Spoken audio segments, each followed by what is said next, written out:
Oh, welcome to the Russ Joy Show on a Friday, a late Friday edition of the show.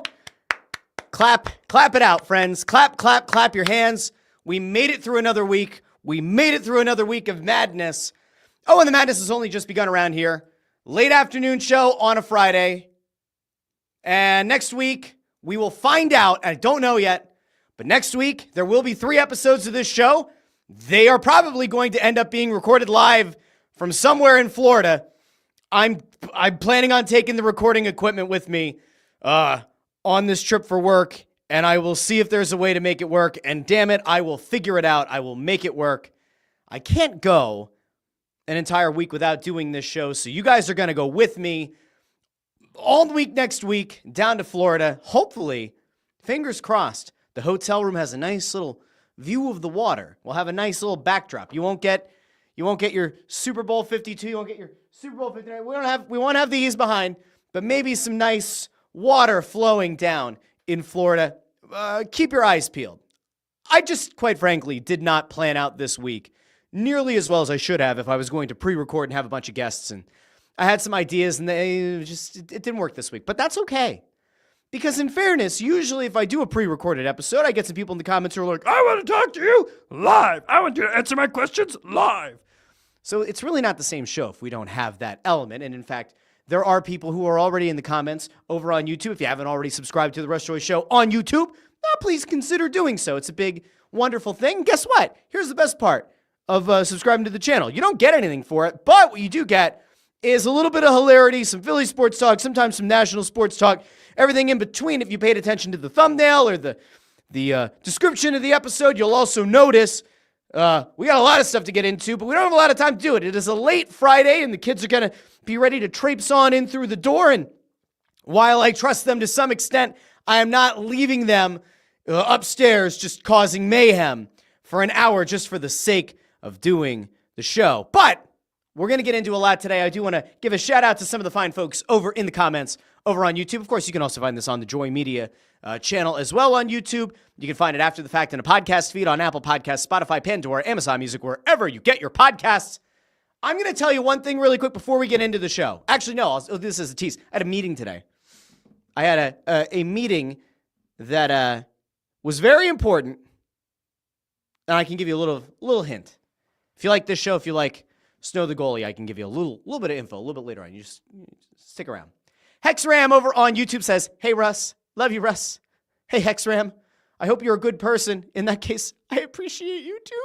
Thank you for being here on a Friday on a last-minute show. JH says, I got the alert. Woo! By the way, be like JH. Have the alert set on your phone or your favorite device. Allow for YouTube notifications. You ring the bell to get notified whenever the show goes live. If you ring the bell and then you disable YouTube notifications, you won't get alerted when the show goes live. So just a little idea, throwing a little idea out there, just passing it along to you. Your choice. I can't tell you what to do. You should subscribe and ring the bell. But good. JH, glad to see it's working. Len DeJoseph says, late Friday, Russ. Indeed, Len, or we can call it an early Saturday. It's Saturday right now somewhere. Saturday in Australia. That counts for something. Ford is here, says you're welcome. Thank you, Ford. Thank you for being here. I don't know. Ford asks, see you at soccer in the rain tonight. Negative.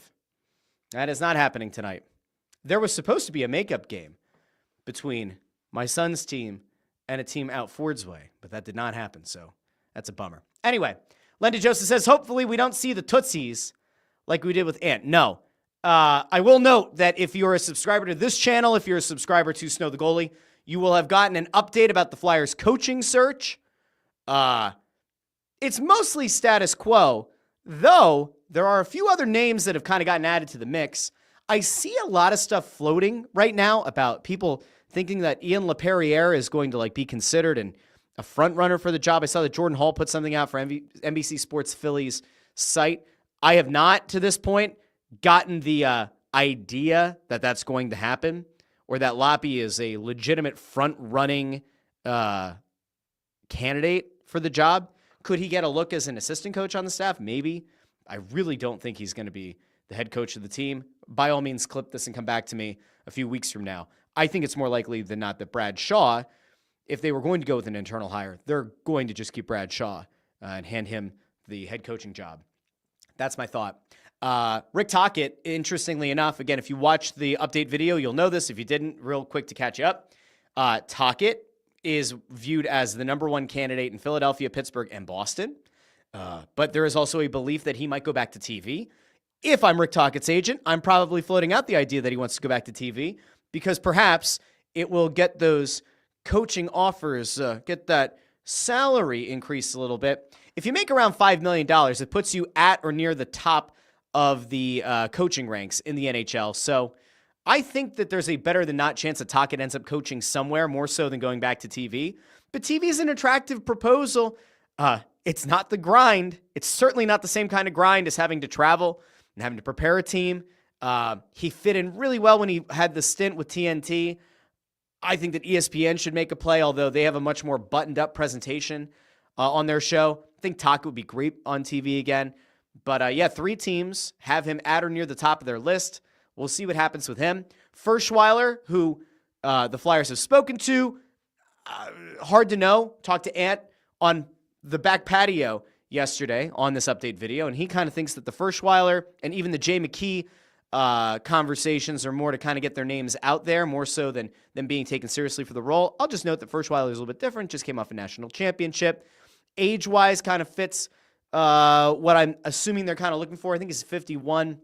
You have somebody else who's in that age bracket, Jay Woodcroft, formerly of the Oilers.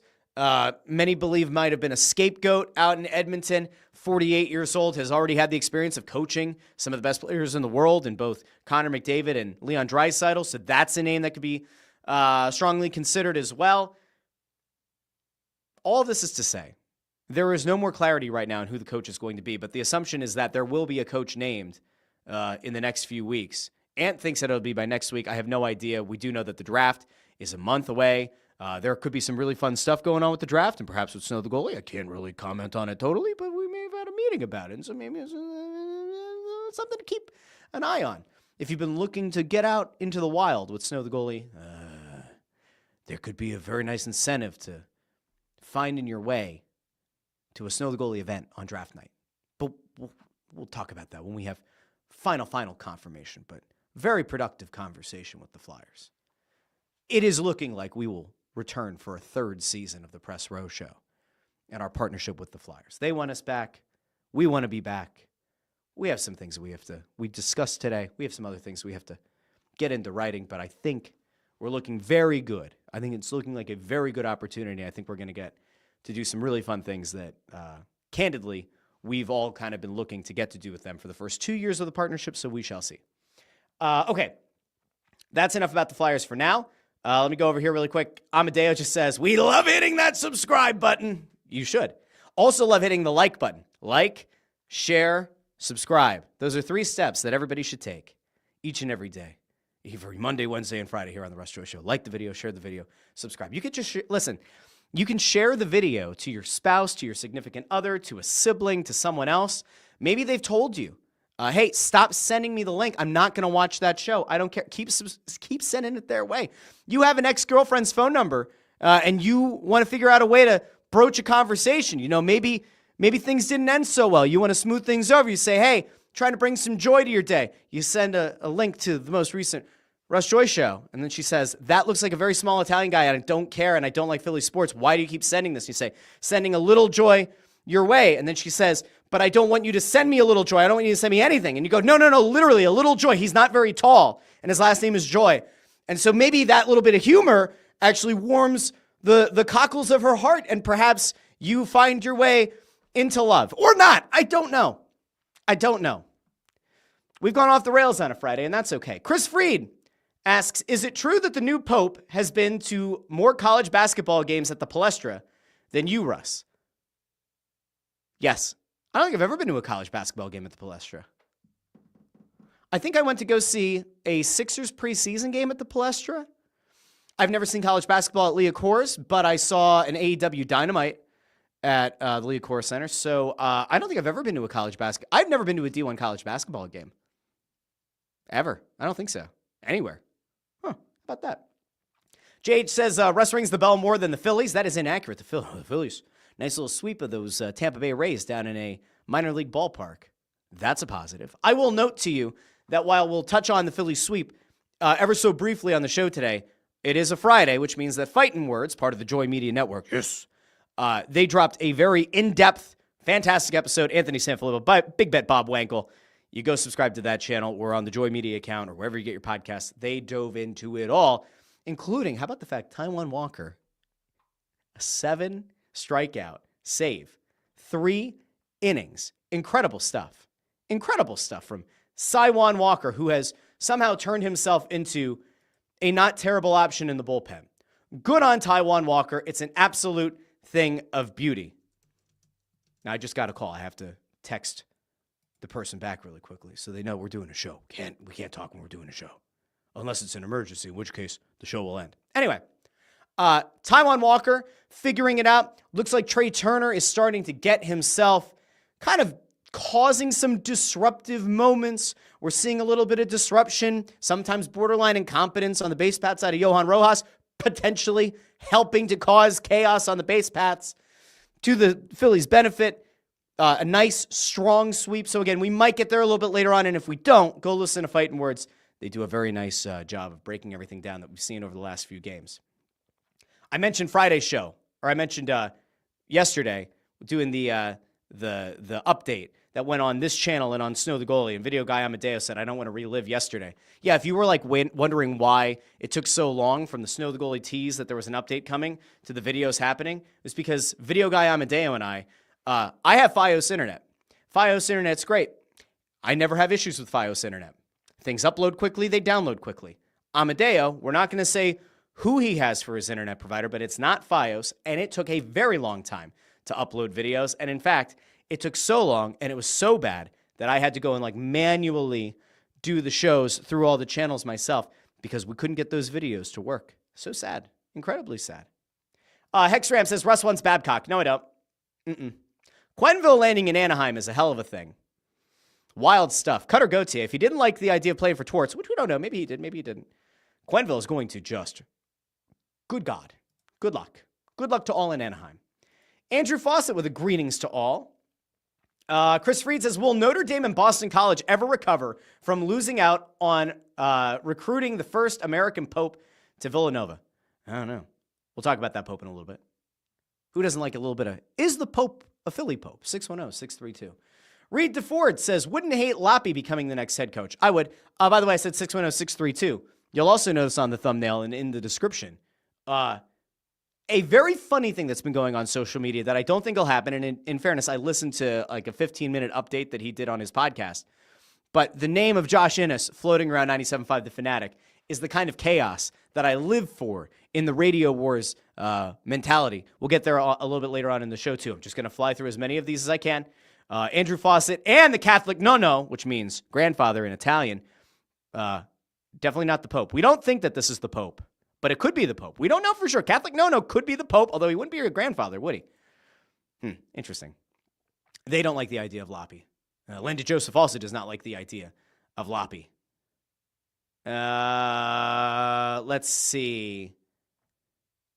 Ford also noting, not only am I a little joy, a little guy, a little Italian guy, huge head. That is true. Very big head.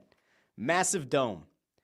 Let's see. I don't know what I said to JH to warrant that. Trzanski 10 asks, does anyone still watch AEW? I do, but I'll admit the last 2 weeks, I've watched it after the fact on DVR. I haven't done an episode of It's Just Wrestling in like a month, which is not great. I should go back to doing it. But the post-WrestleMania thing that happens in WWE and in AEW is kind of real. Like the fatigue sets in.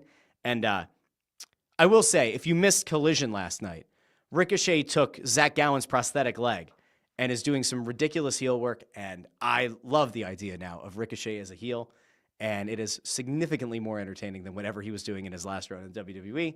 That is all I'll say about that. That's all I've got to say about that. Let's see. Catholic Nono says, let Taka go back to TV. Not a fan of his coaching style. Andrew Fawcett with another note, and this is from Beasley, right? Kathy Romano let go. He says fired, but 20 years and gone on the Preston and Steve show. A lot of people are very, very upset about it. I am not an avid listener of Preston and Steve. I understand why so many people are upset about it. It's the top show in the morning in this market, bar none. And letting anybody go from that show just gives you an idea of just how bad things must be financially at Beasley. That has to tell you something, right? If you zoom out a little bit, we'll take this to sports and we'll bring it back to WMMR. So you had a time where Anthony Gargano was the midday host at the Fanatic, and Missinelli was the afternoon host, right? Gargano was also a morning show guy with John Marks, like way back when.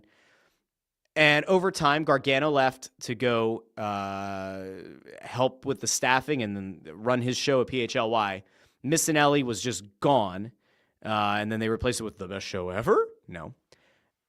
Those were two of your guys that were the best at getting sponsors, at getting advertisers, at getting that kind of revenue flowing in through the station. But they also were making sizable salaries, at least what you would probably consider to be sizable for a radio station that is very clearly the number 2 sports talk station in town. And so they were able to like get out from under those salaries, and eventually things got bad enough where it was also, I guess, in tandem with the VP or whatever the hell, and Joe Bell being ousted or leaving in the middle of the night or whatever, that he was gone and Missinelli came back. That station is having some legitimate issues, but Beasley Media as an entity is having issues. And in fairness, like if you go back, is it 4 months, 5 months ago? John Marks, like towards the end of his tenure with WIP, he was doing a national show with CBS Sports Radio for a bit, and at some point he like went on Crossing Broadcast with Kincaid, and he was talking about how like there were the bankruptcy issues or whatever at Odyssey, and that doesn't necessarily impact the talent themselves. It doesn't necessarily impact every station the same way. But man, if you are letting someone go, and apparently on the show they said they're not going to be replacing Kathy Romano, if you're letting somebody go from your number 1 show and the number 1 show in the market, that just tells you how bad things must be money-wise, right? Revenue-wise with Beasley. To me, it's crazy. Unless she was making an exorbitant amount of money and the ROI was just certainly not even close to being there, I don't understand how you do it. I do happen to know somebody who hosted another morning show who's now retired. I should ask her for her thoughts. Maybe I'll do that. Anyway, that to me is just wild. Getting rid of somebody from the most successful show in the market is just crazy. I don't totally get it. Let's see. King Alfred's U.S. Descendant says Philly radio needs someone like Ennis who isn't a 4for4 apologist and will engage with a bias. WIP succeeds with 97 castoffs like DeCamera. We'll talk about that in a second. Fuck it. We'll go Radio Wars here for a second. So there's been a thing, if you follow any of the Philly sports radio talk in this city, there's been this like, I wouldn't even call it a shadow campaign. I think it's a mostly like tongue-in-cheek thing. Listen, I think that the guy would be interested in the job if it were to come available. Well, it is available. If it were presented to him, I think that Josh Innes would like to be back on Philly radio. I think he'd like to have gainful employment in a market where he did find success, although it was kind of like a supernova thing, right? A supernova burns really bright and it flames out. And if you were around for when Innes made his debut, I mean, you have to go back a while. Missinelli was dominating in the afternoons for 97.5. I think that around that time, Macnow was doing the afternoons on WIP. Was it Macnow and Gargano, maybe? But it's definitely Macnow in the afternoons. And Missinelli was just cleaning up. And then WIP hired this new program director, Andy Bloom, who, if you've looked at recent updates, yikes. He came in, he brought in Josh Innes. Innes was like, in a sense, in the mold of like Shock Jock, but I thought he did an entertaining show. It wasn't all sports all the time, which I found refreshing. Not everybody liked. He eventually, he partners with Tony Bruno. Bruno is an institution in Philly. This is prior to like Bruno really becoming very opinionated on social media about politics. So I would say that he had a very high approval rating just in general among Philly sports radio listeners. And they put together a show that was able, and I almost would call it like the NWO-ization of Philly Sports Talk Radio, but Innes would take shots at Missinelli and call him out by name and make fun of Missinelli's shtick by name and by segment and all of that. And as somebody who was listening to Sports Talk Radio at the time, I loved it. I loved the shots. I loved the idea of somebody taking it to the competition, taking it to the guy who was number one in that time slot and calling him out by name. I thought it was great. I thought it was brilliant promotional tactics. And they won. And I'll never forget the time they sent the Black Roses to Missinelli, and they're Crossing Broad, man. Crossing Broad covered every single element of Innes taking shots at Missinelli, and then eventually I think Missinelli felt like he had to kind of take some shots back. It was a hell of a time. But the problem that Innes ran into is once he got to the top, he didn't know what to do when he was there. It's almost like a dog chasing after a car. Like, what do you do when you catch it? He didn't seem to know. And I bring this up because he put out an update on his podcast last week, or maybe it was earlier this week, where he said that he applied for the 97.5 afternoon job. He doesn't think it's going to amount to anything. The program director is on vacation, and that he just flat out doesn't think that there's any shot in hell that he's even going to get an interview for it. But, encouraged, but not really, but encouraged people to send emails to the program director. And listen, it's a smart way to go about it and trying to kind of do like the grassroots thing. I have no idea if it'll work. I can't imagine it will, but maybe it will. And if he were to come back into Philly and then he kind of does some of the similar playbook and attacks WIP's afternoon show, it'd be interesting. I mean, there was a time when Innes did host a show with Spike Eskin and Hollis, right? Hollis Thomas. And that didn't last very long. I don't know what that relationship is between Josh Innes and WIP or Josh Innes and Spike Eskin. But those two going head-to-head, I can't imagine that Spike would go at Innes. Would Innes go? I bring this up, again, because Innes admitted on his show that he kind of lost sight of things and that because the Philly teams were so bad, he kept going back to the Missinelli well too much. And that I guess if he could have done it over or if he ever had the chance to do it over, he just wouldn't do the same thing for as long.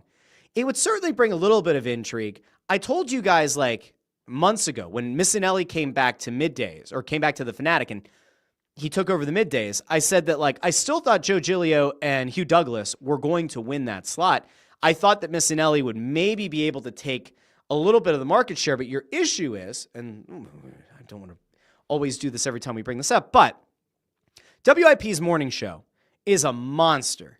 It is a ratings bonanza, right? Relative to the other competition and relative to their competition on the sports side. They're not number one against Preston and Steve or like a B101 during Christmas, but they're a pretty damn big show and very listened to. So the lead-in from that show to the midday is going to be gigantic.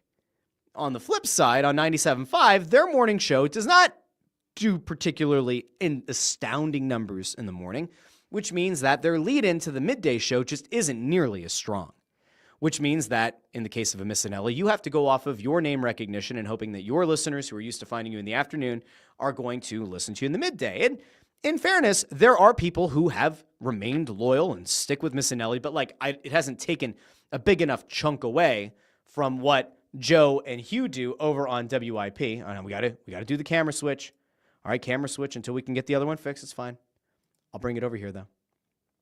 But they haven't been able to do, or Missinelli hasn't been able to do enough to make people change their habits and make people change from being an avid and loyal listener to WIP. That has not worked. And there is no one right now, in my mind, who can go to 97.5 and fundamentally change anything for that company. There's not a single soul. There is not a person out there right now who would be in any way, shape, or form an upgrade or a ratings bonanza, right, for the Fanatic. I don't see it.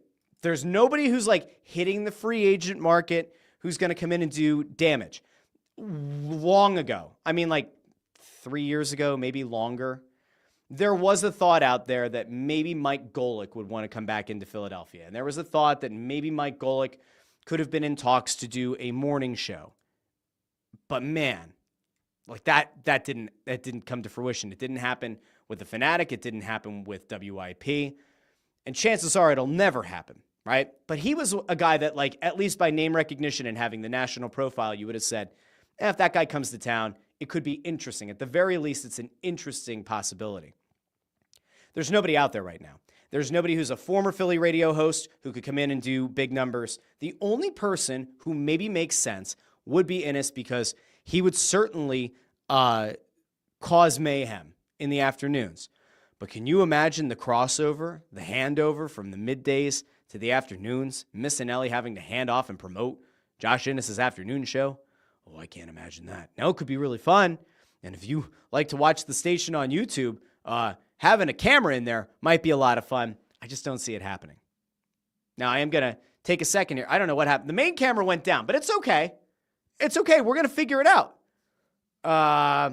JH wants me to torch the radio. I'm not going to torch people. Listen, I think that it's just because I've gotten older. Maybe that's it. Like 25-year-old me would have ripped people to shreds. But I don't want anybody to lose their job. And I don't want people who have found some modicum of success on the radio to all of a sudden, like, lose the ability to have gainful employment. But the Fanatic doesn't really have anybody right now who they could even internally promote into the afternoon and, like, turn into the next big ratings grab. I said this the other day. I think that Salchunas is a very good option to put somewhere. I think that they should probably just slide Missinelli into the afternoons where he had success. Put Salchunas on his own in the middays. Or if you want to have him and Bill Colarulo do that show, you could do that. But they don't have anybody. They don't have anybody right now that's, like, waiting in the wings. They don't have a big name. Like, Kincaid's not a big enough name, I think, to drive people to the afternoons. In the case of, like, even if you go back to the Innes and Bruno show, it wasn't a scenario where you could have been like, all right, well, we have a guy who has a lot of experience in Tony Bruno, and now we can just hand the show off to him, and he can go and get us ratings. Like, I just don't think they have that. King Alfred's U.S. Descendant says he said on his podcast he's interested in the job and would return, but doesn't think the station would hire him because of Missinelli. He went to a bunch of different cities, but listen, I have not kept up with his career, right? But chances are he ran into some similar issues elsewhere. Alex D said, Innes posted on Twitter this morning asking basically why he would come to a station who's laying off talent from its highest rated show. Listen, here's the thing. Beasley Media, and we can extend this, I guess, to some extent to Odyssey. There are going to be layoffs. They might seem insane. I think this one's insane. I think the one on the Preston and Steve show is insane. But if you want to do radio, there are only so many companies that have prominent properties enough for you to work for. And if you don't want to work for either of them, or one of the few, it ain't going to work. You won't have a job. Let's see. Jamie Calvario says, Innes' Gargano impression was great, and I enjoyed when he would call him out too. And listen, I used to love the idea of calling people out, because that doesn't happen enough in Philly sports media. It doesn't happen enough on the radio. It doesn't happen enough among writers. It just doesn't, like, it does not happen. There's a reason that so many people in this market just avidly follow, but also hate a lot of the stuff that comes out of Crossing Broad around radio wars, right? And around media reporting, media news reporting, because they all read it, they all follow it, and then some of them will say, oh, I don't listen to this. Like Mike Missinelli reads Crossing Broad. Mike Missinelli has certainly had input in the past, has certainly offered feedback to people who work at Crossing Broad or previously worked at Crossing Broad. It's not like he doesn't know what the site is. Why does he do that? Because he knows that it's still an outlet that keeps his name out in the public and gets people who might not have realized that he came back to middays, has his name out there. It's still valuable. It's a huge social media following. That kind of stuff does matter. But it's always interesting to me. These people don't like to be called out. These people don't like to be confronted with the staleness of their programming and the staleness of what they do. The fact that so many of their talking points in their polls are bullshit. They just don't like it. But it's okay. I don't totally get it. King Alfred says that Josh confirmed Spike and himself patched up their differences years ago. That's nice. That's good to hear. I like a good little story where somebody patches things up with somebody else. Broken Bell Network thinks that 97.5 is a terrible station run by terrible people. I don't know the people who run it. Broken Bell says 97.5 would be better off having fresh people come in and clean house. Once they screwed over Jamie Lynch and Tyler Zulli, word got out they suck so hard.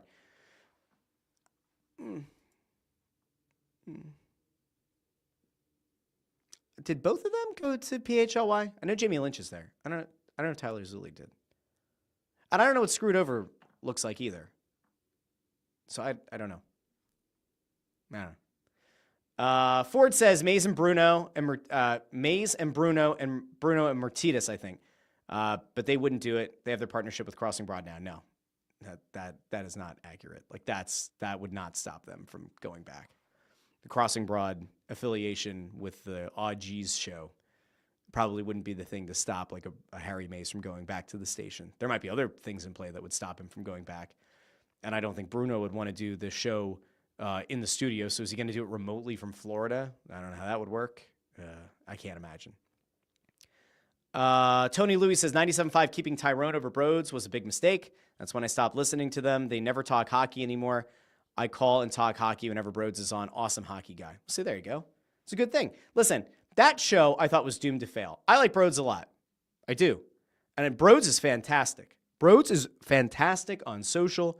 He's great on YouTube. He brought something that the Fanatic did not have.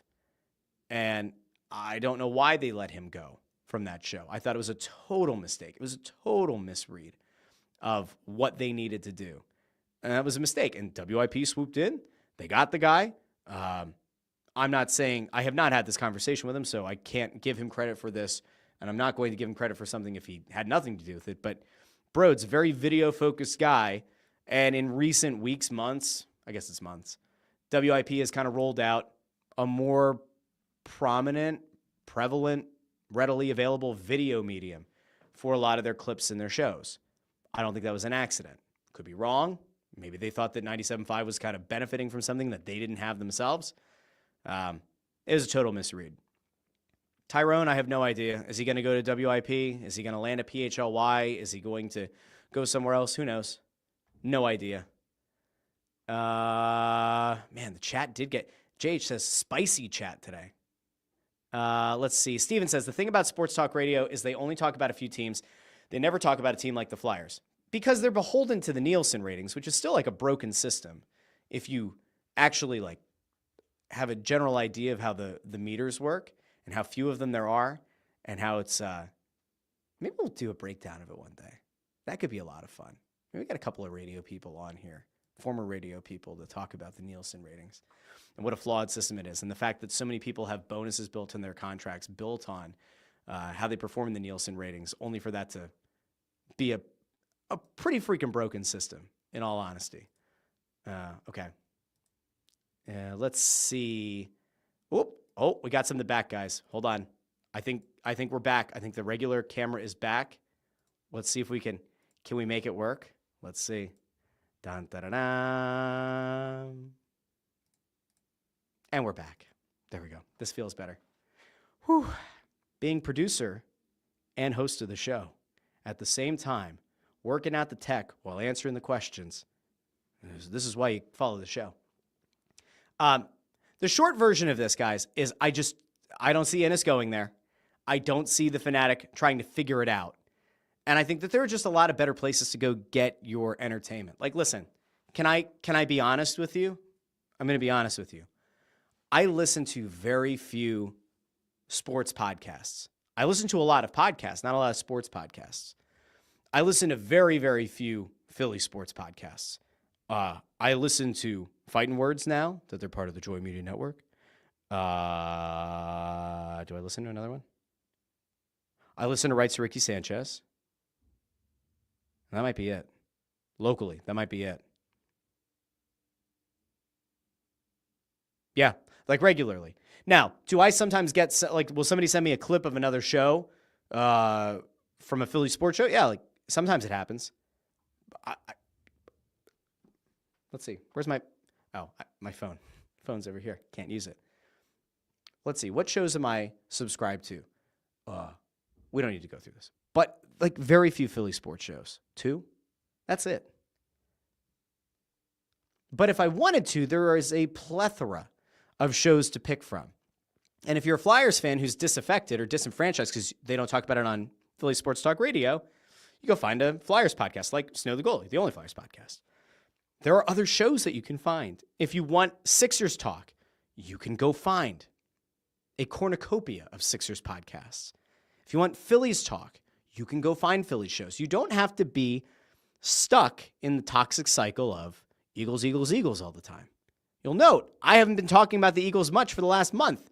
I'm not beholden to Nielsen ratings. I'll also note that the channel has grown even more since the Super Bowl ended, and we haven't been talking as much Eagles. It's interesting. I don't know. Let's see. Drill Baby Drill says, honestly, I didn't think anyone even listened to Sports Talk Radio anymore. Broken Bell says, problem with radio broadcasts is they treat all listeners as stupid people or only highlight dumb callers to generate talking points. So can I just say one thing? There are dumb people. There are dumb fans. When you say that sometimes the radio hosts talk to people like they're dumb, it's because there are dumb people. That is true.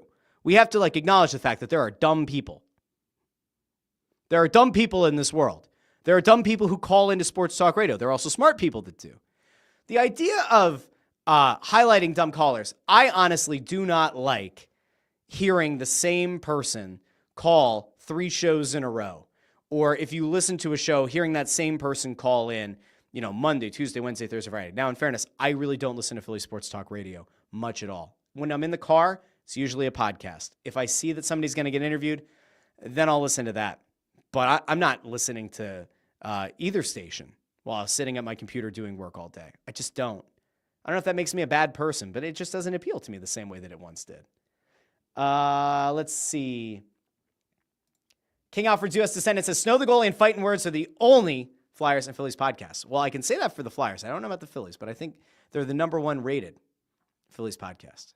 I don't know, but Phightin with a PH. Amadeus says, the only person on radio that willingly talks Flyers is Broads. He does, and it's smart. And he's building up a very loyal listener base because they know that they can go to WIP when he's there to talk Flyers. Because they're also run by smart people who understand how this stuff works. William Gordon says, maybe you, Anthony, and Bundy can take over the afternoon or morning shift at 97.5. At least we can get to talk about hockey stuff more. One, they could not pay us enough to leave our jobs to go host a show in the afternoon or the morning or even the middays. There's no chance. Second, no interest. None. We actually did talk to somebody at 97.5 years ago when we were doing the shows on 610 ESPN. And there was a time where we talked to somebody who would have maybe some say over some weekend stuff.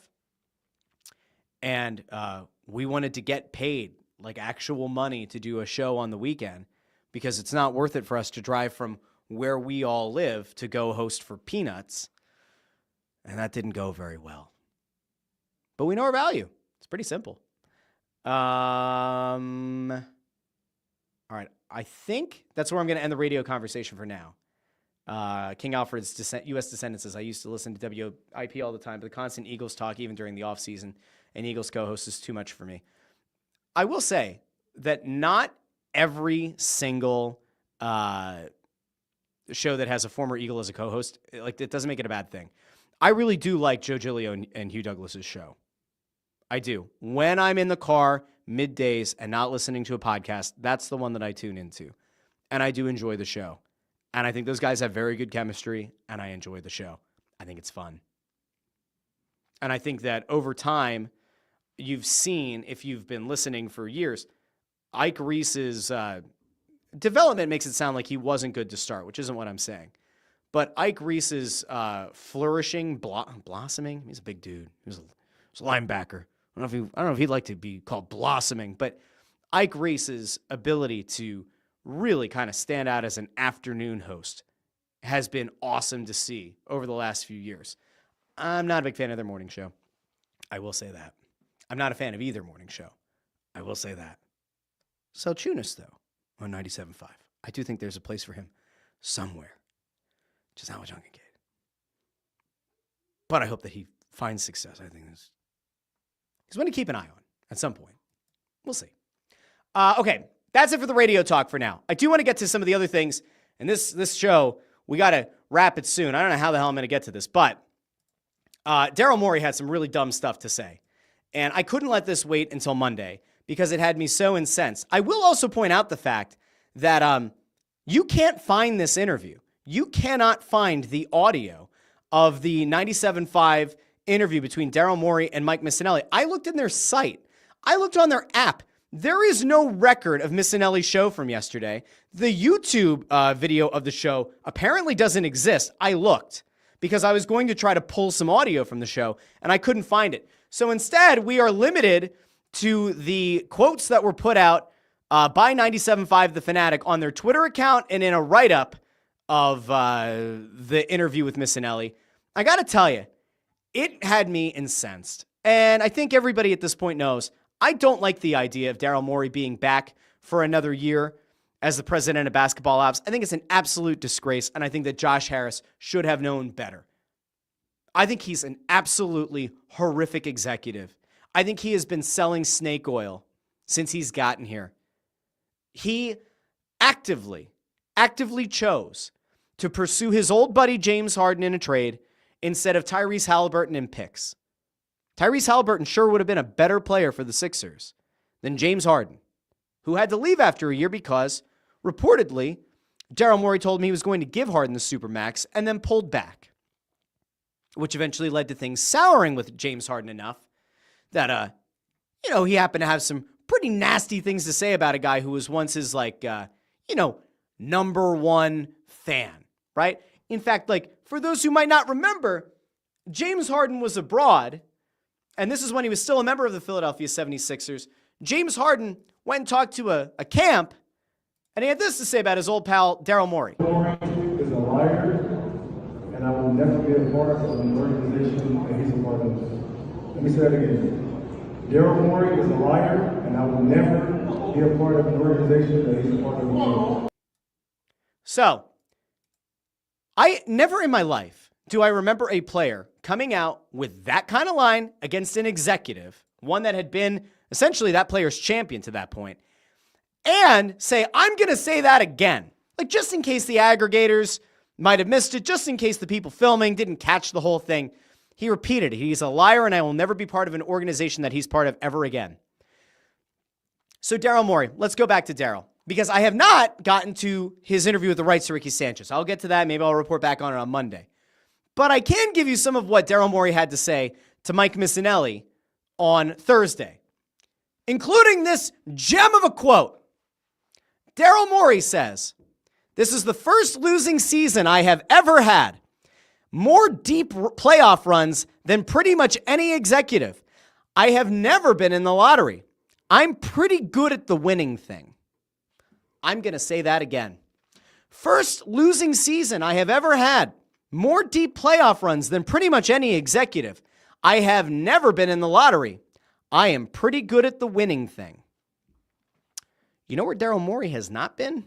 The NBA Finals. Do you know what Daryl Morey's team has never won? The NBA Finals. Do you know what people ultimately judge the success of an executive, a coach, and even a player's legacy? The NBA Finals, preferably winning it.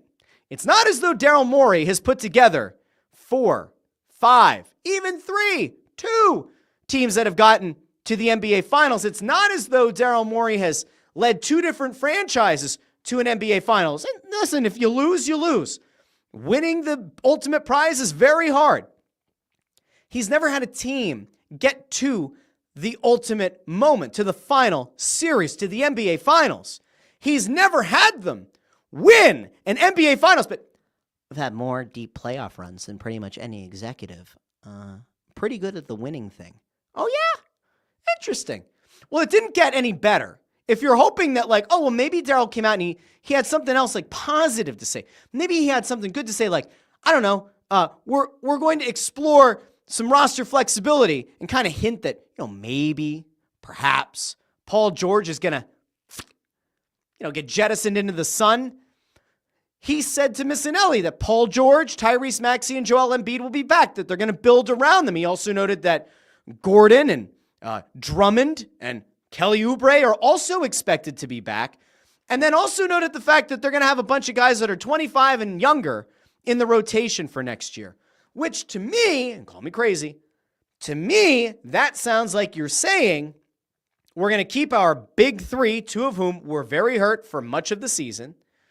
We are going to run back Eric Gordon, Andre Drummond, Kelly Oubre. So that's now 6 players. You know, Jared McCain is back. You have, 5 other players to get you to 12. I don't know who all these other guys are going to be. We have some players from the end of the season, like a Quinn Grimes, who's certainly going to be around.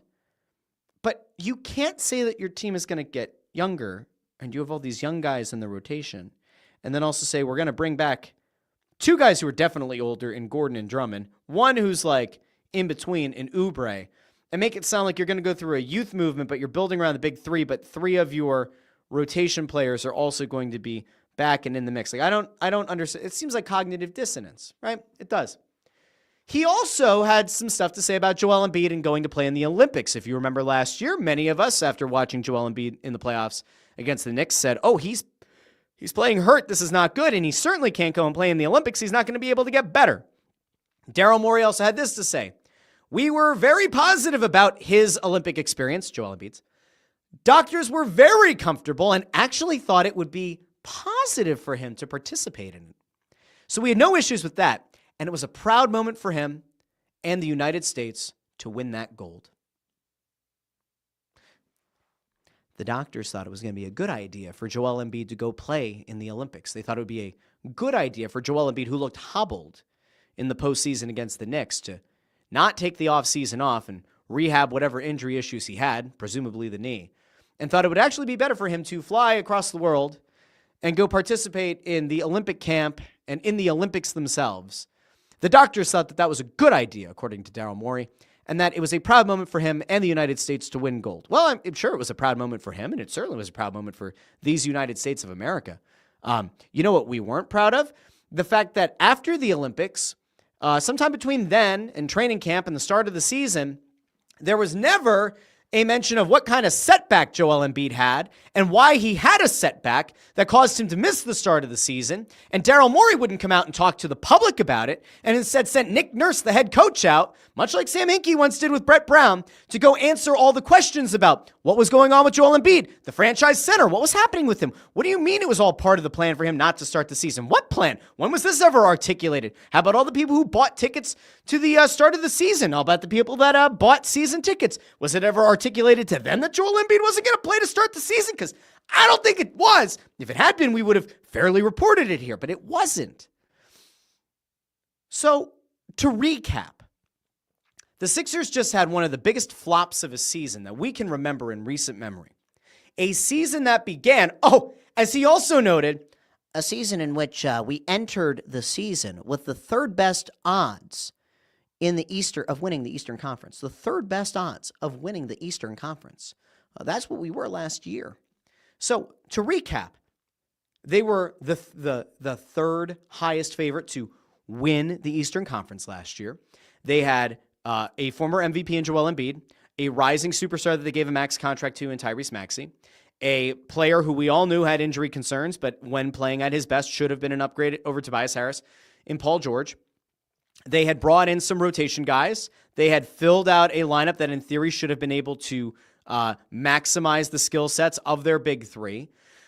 They had a draft pick who surprised everybody in McCain, who then eventually also got injured. We watched the big 3 fall apart, mostly George and Embiid, which some foresaw happening. We saw the season start with Paul George getting hurt in the preseason and Joel Embiid not being ready and us being told it was part of the plan. We saw terrible miscommunication between the front office, the coaches, the team as a whole, and the public. And we were ultimately treated to a season where they finished with the 4th best lottery odds. And in fairness, they could still lose that pick. We'll find out next Monday if they're going to keep their top 6 protected pick or not. But not a great season. And while the name like Bob Myers is out there, and a guy that Josh Harris has a previous relationship with in Bob Myers, you would think maybe Josh Harris would realize Daryl Morey's been selling me snake oil to this point. There's a guy out there who built a dynasty with Golden State. Perhaps he'd be worth having a conversation with. And instead, for whatever reason, they're running it back with Daryl Morey. And I'm going to tell you what I'm running it back with. Apathy. I am not interested in the Sixers team. There is very little they could do to get me excited for them next season. Now, I will support the Philadelphia 76ers from afar. I will support Tyrese Maxey, who lights up a room with that smile. I will support that Joel Embiid, the human being, will somehow get healthy and have another MVP caliber season, and that Paul George will prove that he is an upgrade over Tobias Harris and that this was just a fluky injury season. And I will hope from a distance that they're going to do well. But will I be actively invested in 82 games? Will I take the family down to 4, 5, 6 games and spend hard-earned money to go take the family to see a Sixers team on the rise? No, because I don't believe in the vision. I don't actually know that there is a vision. The only vision that I think exists is Daryl Morey looking at, I don't know exactly what, a spreadsheet perhaps, and hoping, crossing his fingers and his tootsie toes, that the injury fairy isn't going to pay the Sixers a visit next season, and that he's going to be able to sit on a dais next year very smugly and talk about how, well, we turned things around. You know, last year we were in the lottery, and this year we made it to the playoffs and lost in the first round again. Like, maybe that's what'll happen. And then he's going to be able to say that year over year the results were better, and he's going to be able to swindle Josh Harris into giving him yet another year.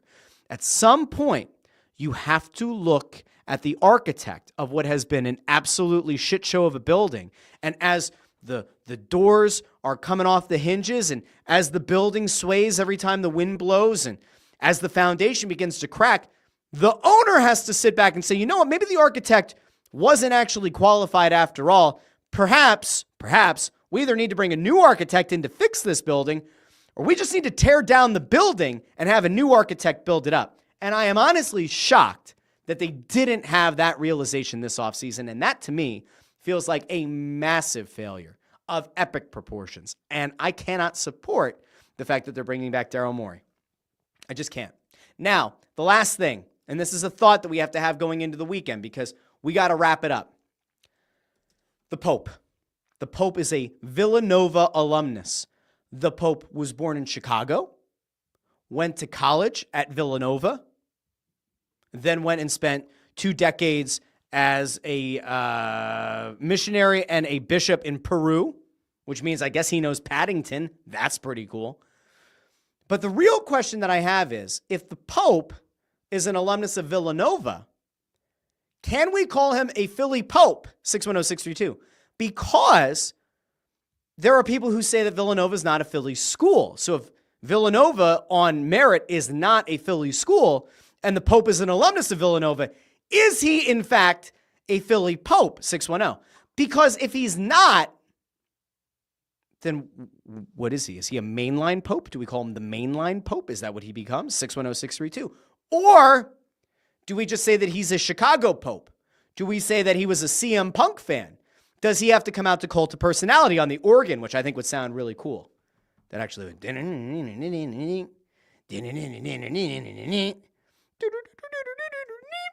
Anyway, somebody request that from your favorite cantor this Sunday. But Dee Skinner says Chi-Town Pope.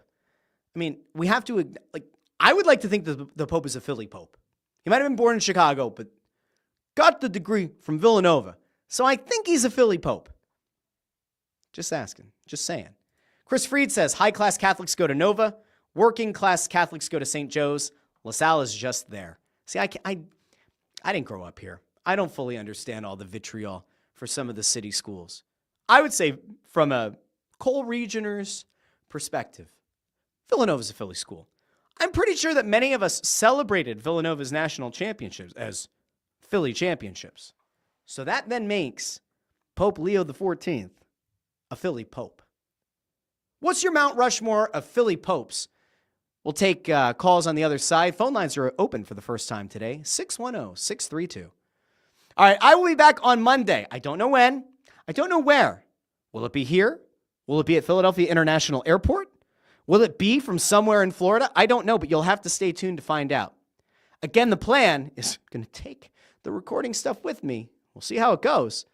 But we're going to do 3 shows next week, Monday, Wednesday, Friday. I have no idea what time. I don't know if they'll be live. I'll give you a disclaimer at the top of the show. If it is live or not, the comments will be live so you can talk to each other, or I will be interacting with you. But I do want to thank you all for joining me on this late Friday edition of the Russ Joy Show. If you haven't done so already, like the video, share the video, and subscribe.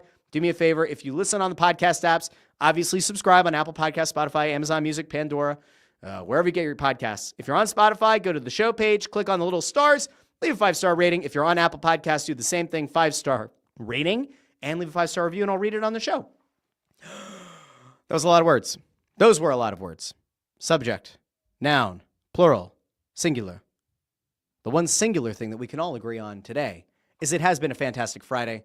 I will talk to you on a marvelous Monday here on the Russ Joy Show. Until Monday, this has been the Russ Joy Show, and I've been Russ Joy, but you knew that already because you're smart, and it's also the name of the show. Talk to all of you on Monday here on the Russ Joy Show. Bye now.